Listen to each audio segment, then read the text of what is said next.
Ciao a tutti, homebrewers e appassionati. Torniamo a parlare di storia e tecnica dietro uno stile di birra specifico. Oggi approfondiremo uno dei miei stili di birra preferito. Parlo delle birre contadine della Vallonia, le Belgian Saison.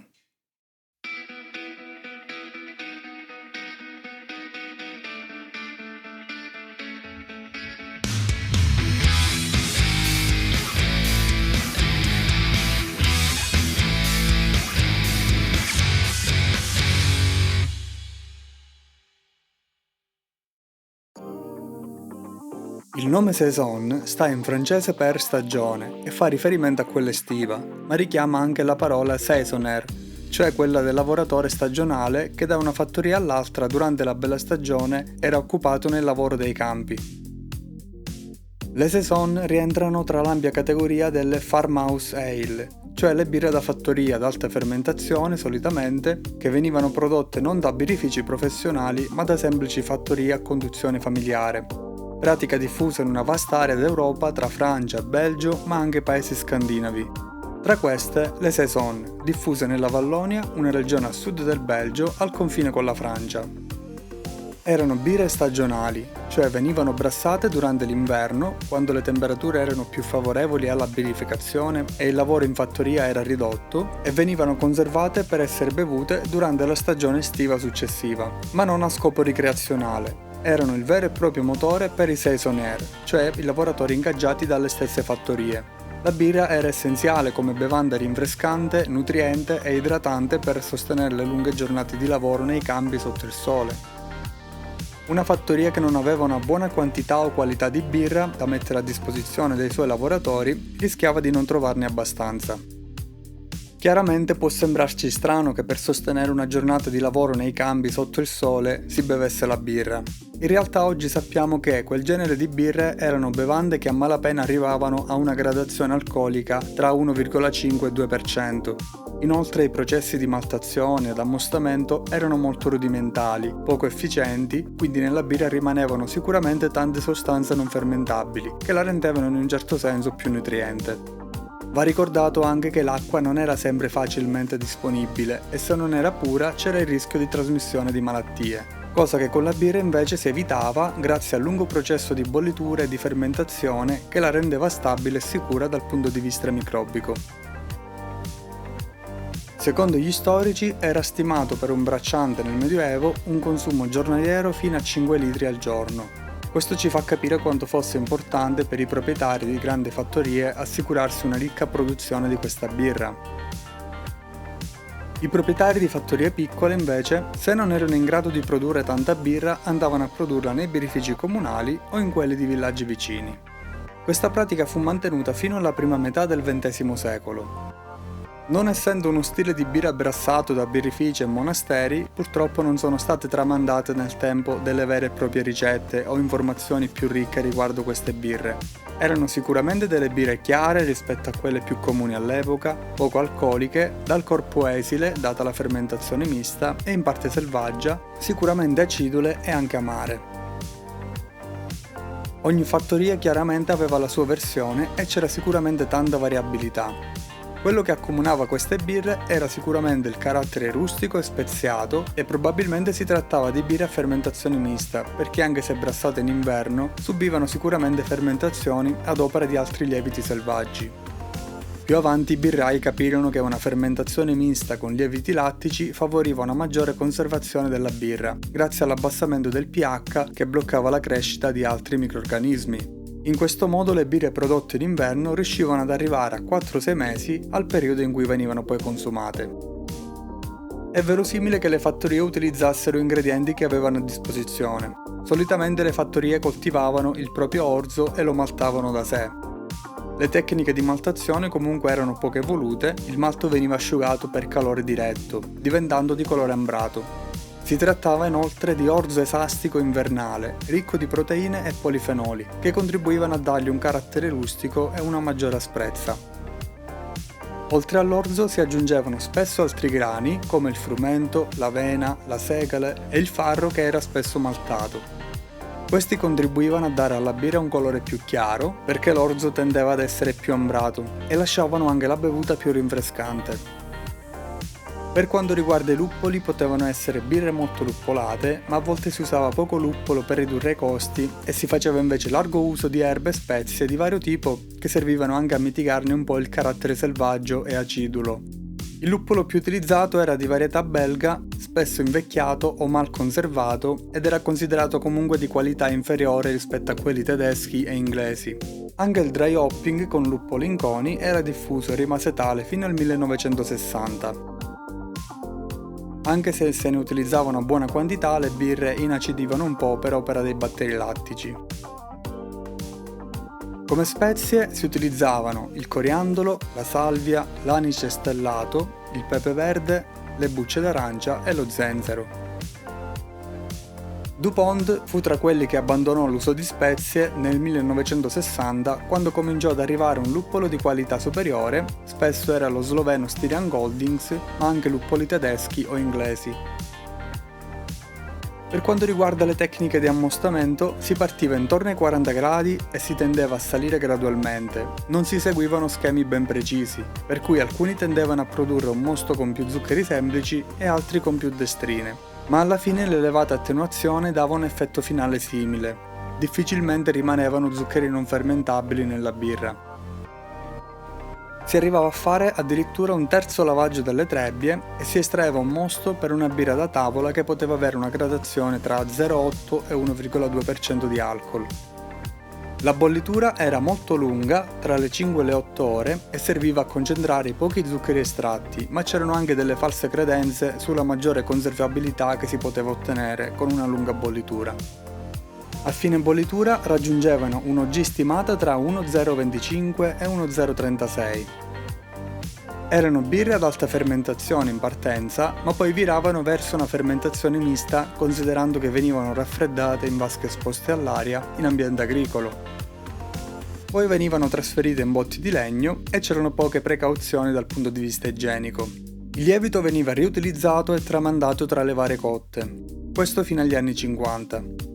Avveniva quindi una fermentazione primaria ad opera del lievito che veniva inoculato e seguiva poi una più lunga fermentazione secondaria che avveniva spontaneamente grazie ai lieviti particolarmente attenuanti più dei primari, di cui fanno parte i lieviti diastatici, che sono in grado di digerire le destrine, gli zuccheri complessi e trasformarli in zuccheri semplici da fermentare.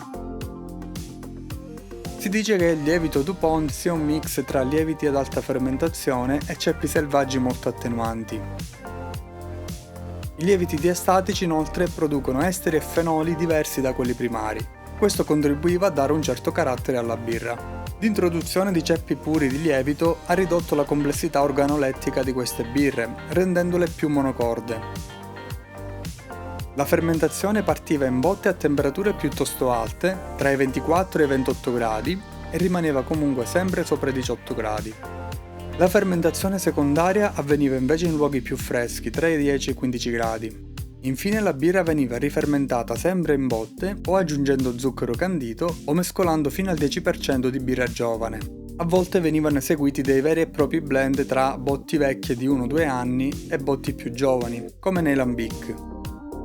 Le saison destinate ai campi erano trasferite in botti più piccole di 30 litri, mentre le botti più grandi erano destinate alle taverne locali.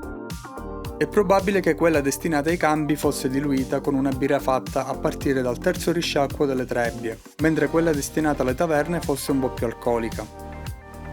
A cavallo delle due guerre, i birrifici di campagna iniziarono a scomparire e pochi si mantennero attivi orientandosi sull'esclusiva produzione di birra. Iniziò ad arrivare anche la concorrenza delle birre lager e delle pale ale da Baviera e Gran Bretagna, che grazie al loro gusto più pulito e neutro e una maggiore conservabilità iniziarono a prevalere sulle saison. Questo interesse era dovuto anche a una maggiore densità alcolica e a un maggior corpo della birra. Le birre in Belgio erano tassate in base alle dimensioni dei tini di ammostamento, per cui si riempivano di grani e si risciacquavano diverse volte per estrarre più zuccheri. Questo incoraggiava la produzione di birre a densità molto più bassa. Fino all'inizio del XX secolo, infatti, si dice che la gradazione media di tutte le birre nel Belgio era di circa 3 volumi. Dopo la Prima Guerra Mondiale, nel 1919, per contrastare l'alcolismo, una nuova legge proibì la vendita di superalcolici nei caffè. Da questo momento i birrifici iniziarono ad alzare il grado alcolico delle loro birre, riformulando le ricette, ma anche con aggiunte di zucchero e un'abbondante rifermentazione in bottiglia. Anche le saison seguirono questa evoluzione e la loro densità aumentò notevolmente rispetto alle loro antenate destinate ai lavoratori. Oggi una saison infatti nella norma può arrivare benissimo tra i 6,5 e 7% volumi di alcol, fino ad arrivare alle super saison come la Moinette o la Vec Le Bon Vin. Le differenze tra le vecchie e le moderne saison si possono riassumere così. Per quanto riguarda il colore, le vecchie erano più cariche sull'ambrato per le tecniche di maltazione, la lunga bollitura e i processi di imbrunimento favoriti dall'invecchiamento. Le moderne invece sono più chiare tra il dorato carico e l'ambrato chiaro, ma ci sono anche esempi scuri. Carbonazione. Le vecchie erano quasi piatte, spillate direttamente dalle botti, conservavano pochissima carbonazione. Le moderne, dal momento che venivano imbottigliate per favorire anche un grado alcolico più alto, ma allo stesso tempo una bevuta snella, andarono su una carbonazione molto più generosa, quasi ai livelli da gas. Flavor. La differenza principale era sicuramente l'acidità delle vecchie a fermentazione mista e selvaggia e condizionate in botti di legno. L'amaro poteva essere più o meno marcato e l'uso di spezie era più abbondante. Le moderne sono indubbiamente più pulite e neutre nel gusto, raramente virano verso l'acido. In genere gli esempi odierni commerciali non lo sono. L'amaro è più costante e l'uso di spezie è facoltativo. Le vecchie saison conservavano inoltre un carattere vinoso che si raggiungeva con la maturazione ed era ben apprezzato. Avevano sicuramente un'impronta di Brettanomyceti e di botte. Il mouthfeel nelle vecchie era più secco e astringente. Il frumento contribuiva a renderle più morbide. Nelle moderne invece è richiesta una buona cremosità nonostante l'elevata attenuazione. L'amaro finale è contemplato ma non deve lasciare troppa asprezza. Il grado alcolico, come abbiamo detto, stava in media tra i 3 e i 3,5 contro i 6,5 delle moderne.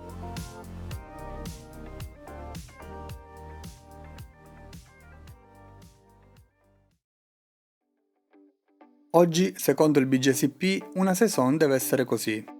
Nella versione standard viene indicato un grado alcolico tra 5 e 7 che passa da 3,5 a 5 per quelle da tavola e da 7 a 9,5 per le super. Per le standard l'OG deve essere compresa tra 1,48 e 1,65, FG tra 1,002 e 1,008, 20-35 di BU e 10-24 di colore NBC che può arrivare fino a 44 per le versioni scure. Quindi parametri molto variabili, in generale devono avere una buona attenuazione, quindi un FG sicuramente molto bassa e un buon punto di amaro che va bilanciato considerando sempre l'elevata attenuazione che fa spiccare ancora di più l'amaro. Aspetto. Da oro pallido ad ambrato intenso, schiuma persistente, densa, limpidezza variabile, da scarsa a buona e potrebbe essere anche torbida. Le versioni più scure possono variare dal rame al marrone scuro. Le versioni forti possono avere un colore più intenso. Aroma. Un mix piacevolmente aromatico di fruttato speziato, di lievito e luppolo. Gli esteri fruttati da moderati ad alti con carattere di agrumi, pomace o frutta a nocciolo. Note speziate da basse a moderatamente alte e sono spesso di pepe, non di chiodo di garofano. Luppolo da basso a moderato con carattere speziato, floreale, terroso o fruttato. Malto spesso in ombra, se percepibile risulta come leggero cereale. Spezie ed erbe facoltative ma non devono prevalere. Acidità facoltativa. Gusto. Equilibrio tra fruttato e lo speziato da medio-basso a medio-alto, amaro del luppolo moderato, cereale da malto con finale molto secco e mai dolce, spezie ed erbe aromatiche facoltative in armonia con il lievito, acidità opzionale. Mouthfeel. Corpo da leggero a medio-basso, carbonazione molto alta, effervescente, alcol leggermente riscaldante opzionale, acidità facoltativa. Impressioni generali. Una famiglia di ale belghe rinfrescanti, altamente attenuate, luppolate e abbastanza amare con finale molto secco ed elevata carbonazione. Profilo di fermentazione fruttato, speziato, uso di cereali e spezie varie. Diverse varianti per gradazione alcolica e colore. Per quanto riguarda il brassare una saison in casa, i punti chiave per fare una buona saison che vi consiglio sono questi. Per il grist esiste una grande libertà di scelta. Come malti base potete aggiungere vari grani maltati e non, oppure potete anche semplicemente usare il 100% di malto Pilsner, come fa DuPont. Come malti speciali consiglio piccole percentuali se volete di malti caramello o crystal chiari, non esagerate perché comunque il lievito sarà in grado di fermentare anche gli zuccheri complessi, ma lo farà molto lentamente. Aggiungere troppi malti speciali potrebbe rallentare la fermentazione secondaria e potrebbe anche essere alla base di una birra non molto stabile in bottiglia che tende a sovracarbonare. Come profilo di ammustamento, se state usando un lievito molto attenuante, non è indispensabile fare lunghe soste per le beta-amilasi, ma anche qui se volete facilitare il lavoro del lievito, fate un breve step nel range delle beta e poi completate con temperature più alte. Se optate per il risciacquo, evitate di estrarre tannini, perché su una saison si sentono molto di più e sarebbero sgraziati, quindi evitate di esporre i grani all'aria durante lo sparge e cercate di farlo più rapidamente. Acqua sotto gli 80 gradi e soprattutto pH sotto i 6. In bollitura non è necessario dilungarsi troppo, non sono birre che in genere vanno ad avere problemi di DMS, 60 minuti dovrebbero bastare. Fate una luppolatura in amaro a inizio bollitura e una negli ultimi 10 minuti. I luppoli più indicati sono quelli europei continentali dal profilo erbaceo terroso speziato. Sempre negli ultimi 10 minuti, se volete, potete aggiungere delle spezie, fate in modo che vengano percepite appena e non prevalgano su tutto il resto. Anche una gettata di luppolo a fine bollitura ci può stare, ma il luppolo in aroma deve rimanere tra il basso e il moderato. Come lievito ci sono tanti ceppi Belgian e French Saison, sia secchi che liquidi. Su questo stile il lievito è l'elemento più caratterizzante, quindi dovrebbe essere la scelta più importante. I ceppi liquidi offrono un profilo aromatico più complesso e caratterizzante, ma a volte peccano di avere un'attenuazione un po' bassa per lo stile. A volte inoltre si bloccano a metà fermentazione. Tra i ceppi secchi comunque ci sono degli esempi molto validi e affidabili, come il B134 della Fermentis, che ha anche un'elevatissima attenuazione. Una scelta che ho fatto e che vi consiglio è quella di fare un blend tra un ceppo liquido più caratterizzante e interessante e uno secco più affidabile e sicuro.